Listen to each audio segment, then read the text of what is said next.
Thank you very much. Can you hear me? Seems okay. Yeah, right. So, today I'm going to explain how we implemented the matrix client inside WorkAdventure.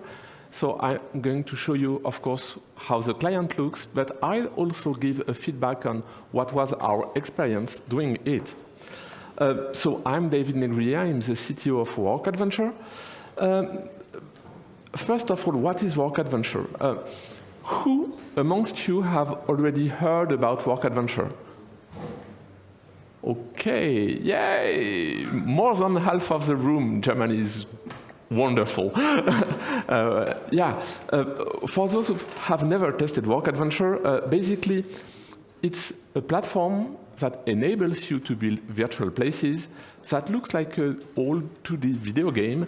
And when you come next to someone, you can talk to him or her. And basically, you can use it to bring a sense of belonging to the same place, even when you are remote. So it's great for virtual office. It's great for virtual events, too. Maybe the easiest thing I can do is just show you what it looks like. So I've got my avatar here. I'm actually moving around the office, and if I go next to someone, there is a bubble coming up. And hi, Grégoire, how are you? Oh, okay, and so I'm talking directly to Grégoire. Other people can join. If I move away, conversation is closed. All right, so WorkAdventure is almost open source. It's AGPLv3 restricted by the commons clause, so basically you can do whatever you want that the AGPL allows. The only thing we ask is not to sell subscriptions online. This is what we make a living of. It's also distributed, of course. You can self-host your server wherever you want, and you can jump from one map to another map, and maybe you are going to jump from one server to another server without even noticing. And you can also host the maps wherever you want on any web server. And it is also stateless. We almost have no database. So no database means, of course, there is a state in memory, but we don't store the message history. We don't store your contacts. You have no notion of friends. You cannot befriend someone. And this is a little bit sad, right? Having a message history can be useful. Having friends can be cool. And most of all, we needed a way to contact the users when they are not online. You know, you've got a team of 20 people, 90 people are in WorkAdventure, one is not. How do you contact him or her? And what people were doing so far was falling back to an instant messaging platform, like Matrix or Slack or Teams or whatever they are using. And ideally, what I would like to have instead is a way to send a message directly from WorkAdventure, and maybe it's ringing on the phone of the user, and oh, hey, maybe you can join us, or maybe just sending a small message and having interoperability with the outside world. We also needed conversation history. We needed to have large group chats, which we did not have. So basically, we needed a messaging system.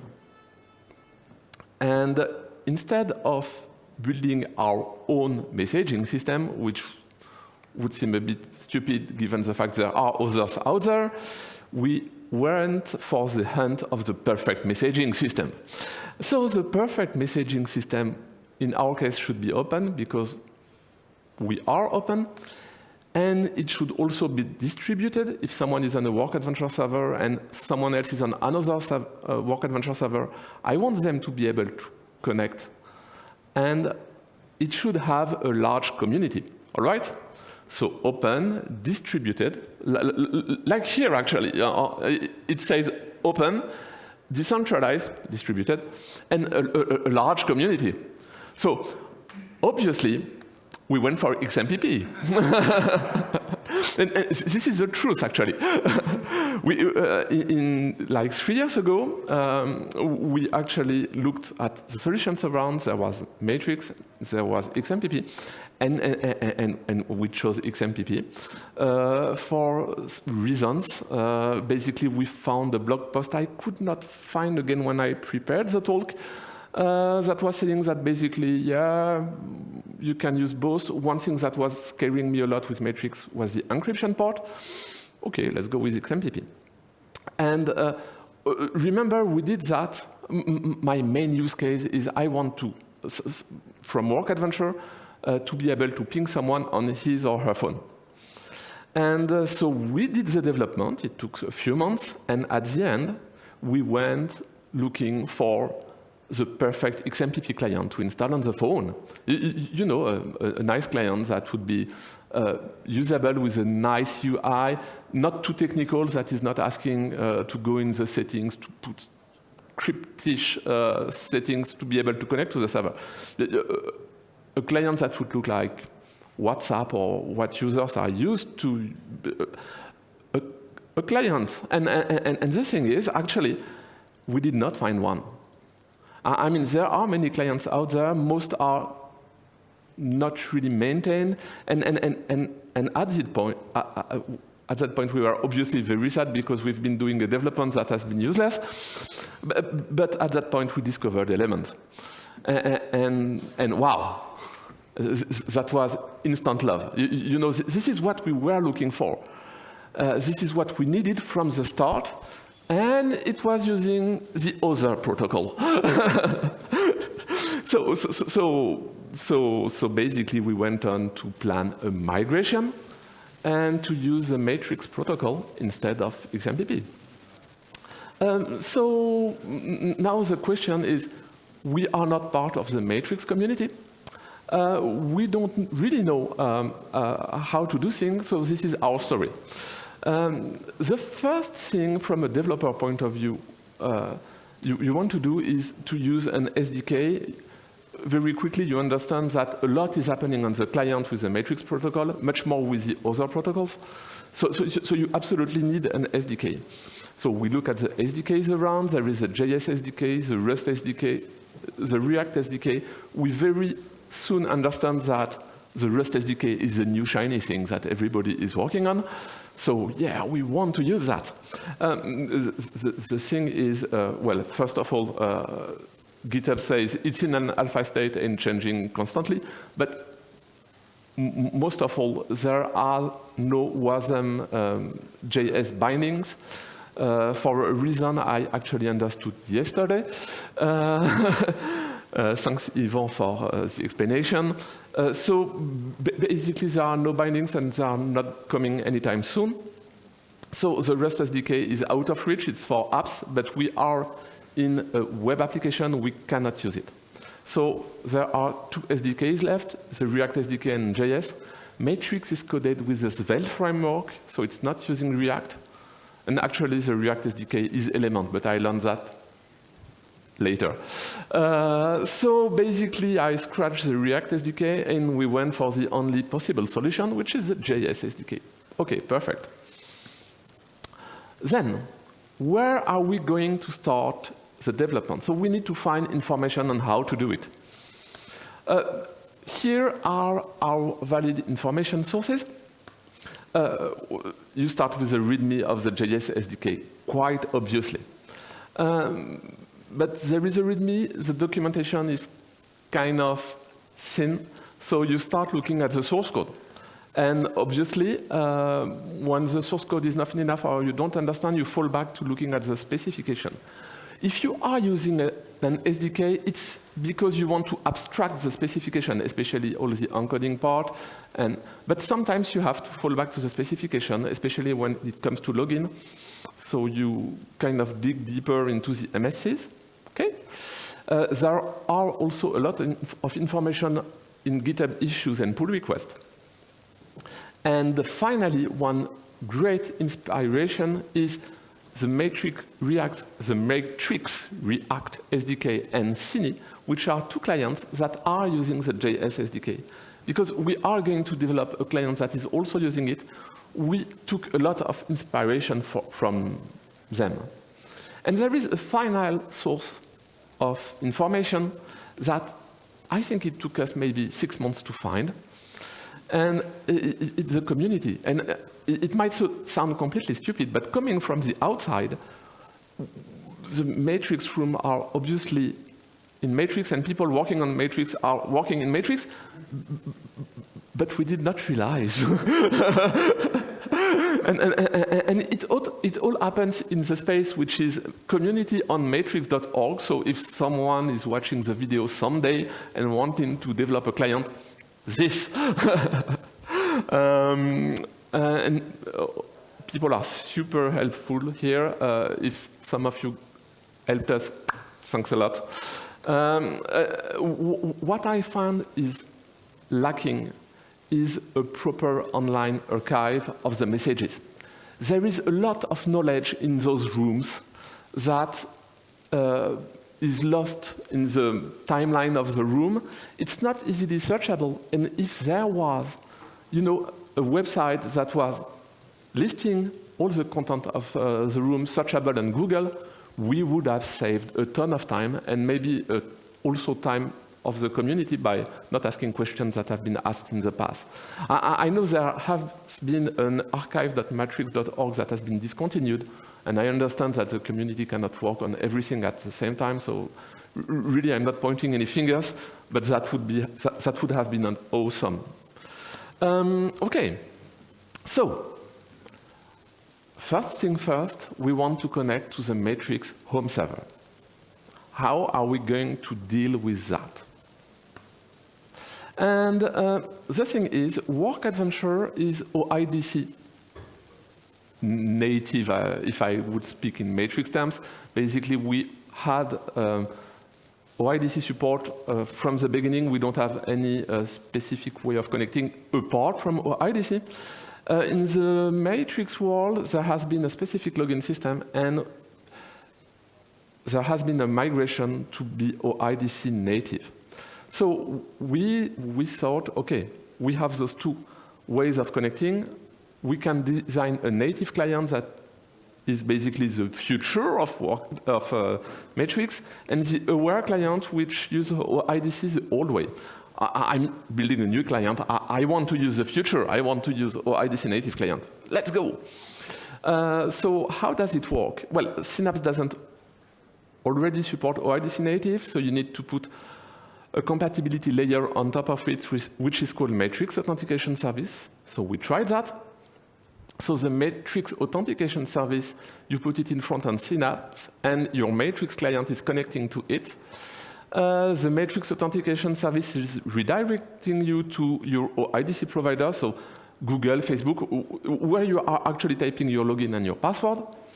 When you get that, you are being redirected to the Matrix client using an OIDC access token, and with this OIDC access token, you can connect to Synapse.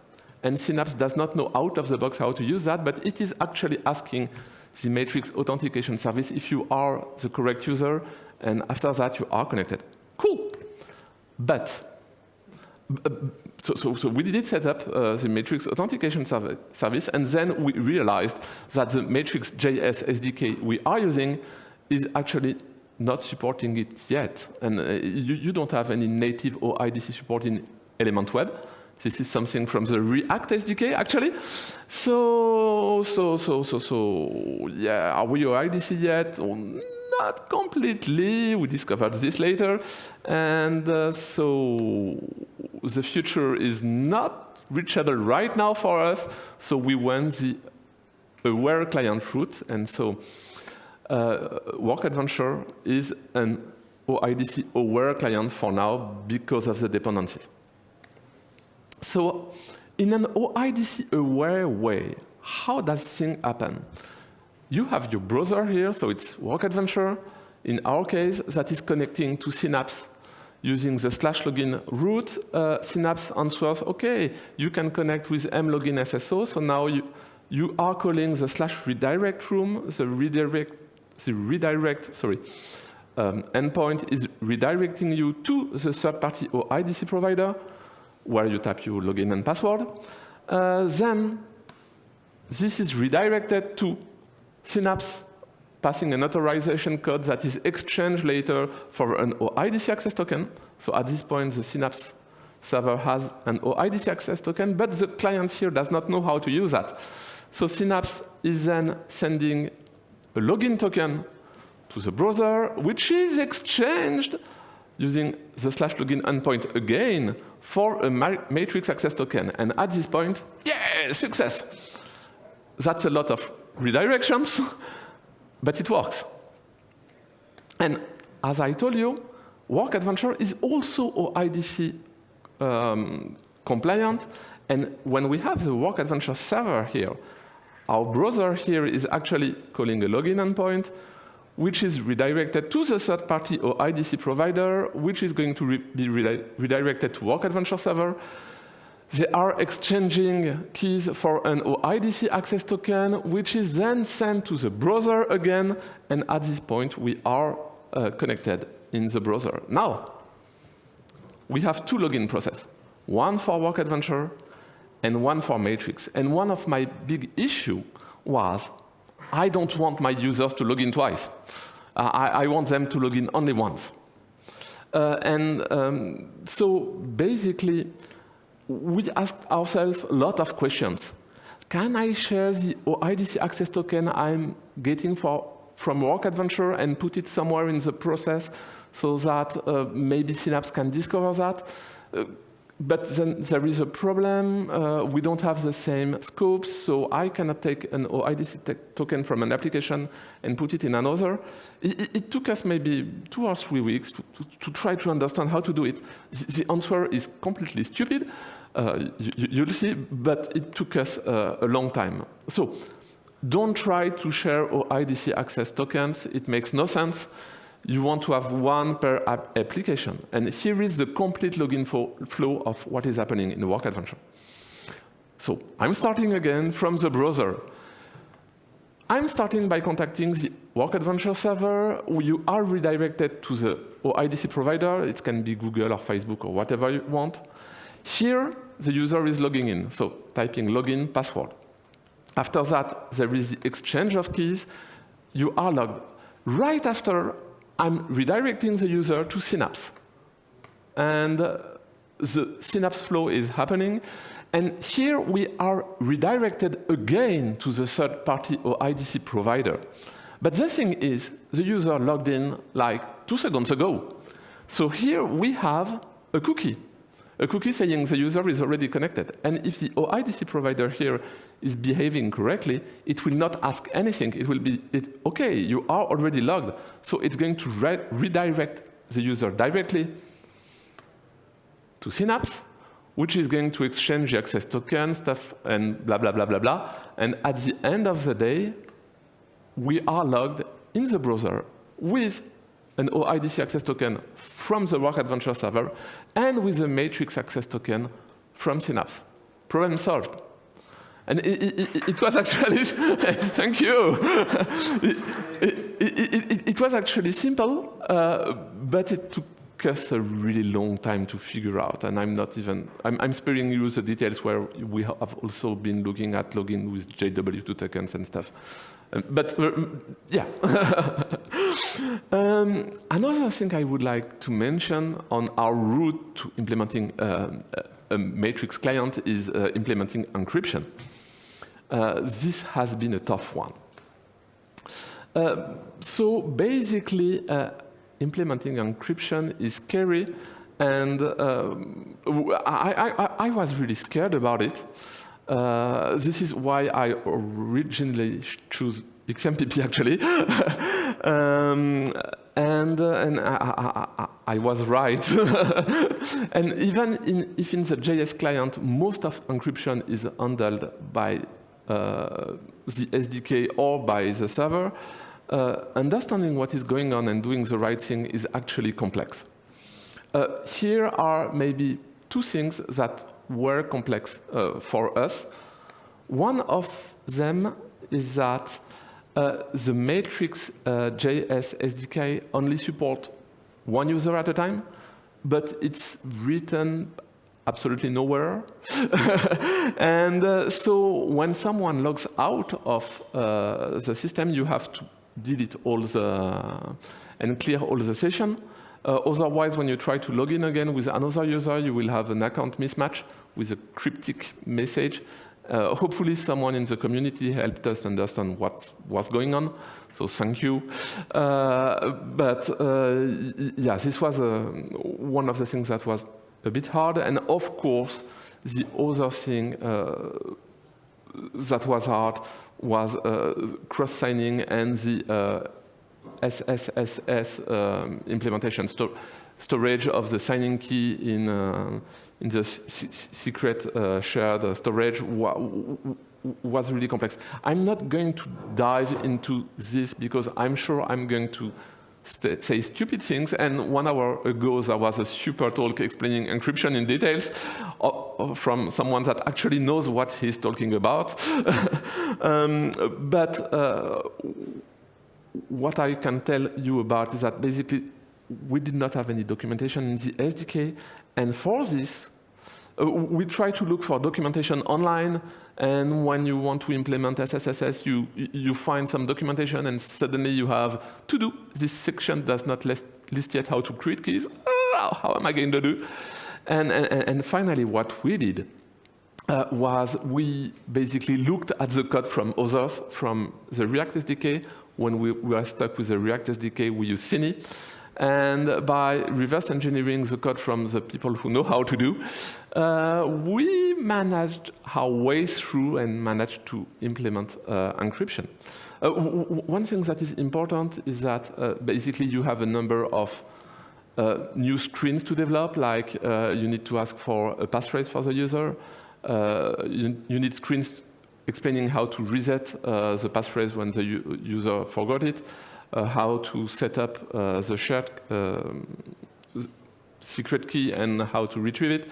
Well, there are a number of UI designs that you have to provide, so it takes some time.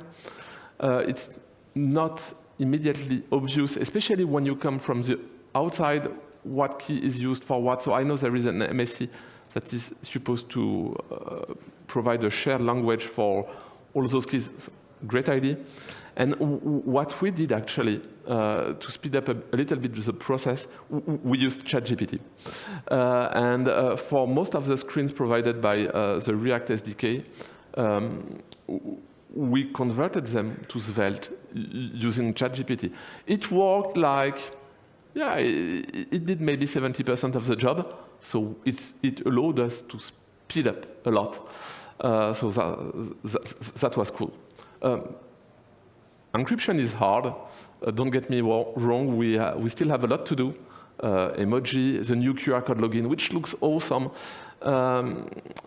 I said if it was to do again, we would consider maybe a Svelte to React wrapper in the future, but not even sure. Maybe it's just unavoidable and you have to do the work.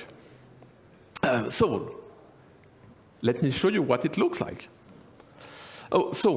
Maybe the first thing you can do if you want, you can connect on WorkAdventure.re if you have a laptop open. And if you want, you can click on the Try It button, and you should end up with me. So when I click the Messages button here, you will see that I have access to my Matrix account. We have support for spaces here. So I have the Matrix conference space, and maybe I'm going to connect here and say, hi from Lab 3. And if you are in this space, you should receive it. I hope so. All right. One thing I want to show you also is, someone is replying. Cool. So we have notifications here. Imagine someone is not here. So this is the desk from Grégoire. Grégoire is not at his desk, he's a colleague of mine. I want to send him a message. Well, you've got this little send message button here that is actually going to take me to the discussion with Greg here. Oh, little bug here. And so I'm going to say, hey, Greg, are you available? And so he should receive it either in WorkAdventure or on Element on his phone, which is exactly what I was looking for at the beginning. And if I'm good, and if he is around, and I hope he will see the message. Come on, Greg. Maybe a call feature. Actually, he's here, so I could just walk to him and tell him, but I was hoping he would notice. Maybe he did not hear it. Well, anyway, I can send messages to anyone thanks to WorkAdventure and oh yeah, cool. Okay, so it is working. And here it is. So I can then talk with him and hello. All right. So what's next? We have plenty of things to do next. The first thing is we are going to play with bridges because the Matrix ecosystem is so awesome for bridges. We are going to play with Discord, with Slack. We might play with Matrix RTC also. There was a conference just before, and that would be great to be able to phone someone on his phone from WorkAdventure. I would love to have that. Right now, when you connect to WorkAdventure, we provide you with a Matrix account, but if you already have one, you cannot connect to it directly, but in the future, you will be able to do it, and we have got plenty of things to do. Yeah, so in conclusion, developing a Matrix client is like shooting a fast-moving target. There are plenty of things going around, there are plenty of new techs, you cannot always use them. Maybe it was a chance for us to target the web platform, which is much more stable than what is happening on the Rust side. And a big thanks to the community. I think it took us about 7 months of work with 2 people together, and encryption alone was maybe 1-2 months of work. To give you an idea of the amount of work it takes. I would like to give a special thanks to the Matrix community at large, and to the CEA, which basically has been funding this development. So thanks a lot to them. And that's it. Yeah. Any question?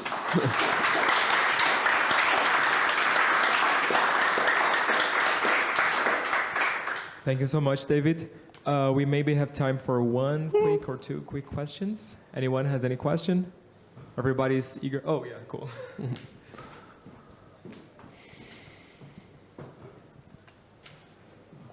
You talked about the Matrix JS SDK and the Matrix Rust SDK. Yes. And that they will not generate or create bindings in the JS SDK to talk to the Rust SDK. Yes. Can you share what that reason was? Oh, so I'm definitely not a specialist. You should call to Yvan Derlin, which is somewhere in this conference. The main reason he explained is that you need to spawn threads, and basically for threads to come up, you have to use a worker object in JS. So if a Rust program wants to have threads, it must go back to the JavaScript and communicate via the post message API between the threads, and it's actually quite inefficient. And they need to do that kind of automatically. So they haven't found a good, efficient way to do that. So it has to do with threads. And I think there is the UniFFI people that are kind of looking at that. They need threads for the UI part of the Rust SDK, and they don't really know how to do it right now. So it's a huge amount of work to have it working. Okay, thank you. Any more questions? Yeah, I maybe have a quick one. Yeah. with your like login process, because well, let's say the login once. Imagine I don't have yet a Matrix account. Yeah. So can I like log in like and sign up at the same time? Yes. When you use SSO in Synapse, if you don't have an account, there is an account that is created automatically. And there is one thing that the first time you are connecting to Synapse, it displays a little screen saying, oh, by the way, this is a new client, do you trust it? And in Synapse, there is actually a special setting that tells, okay, this client that comes from this URL, trust it, do not ask for the authorization to connect, just connect directly. So when you do this, basically, the first time you connect, there is an account on Synapse that is created automatically. You don't have any authorization request asked because the client is trusted, and everything happens magically.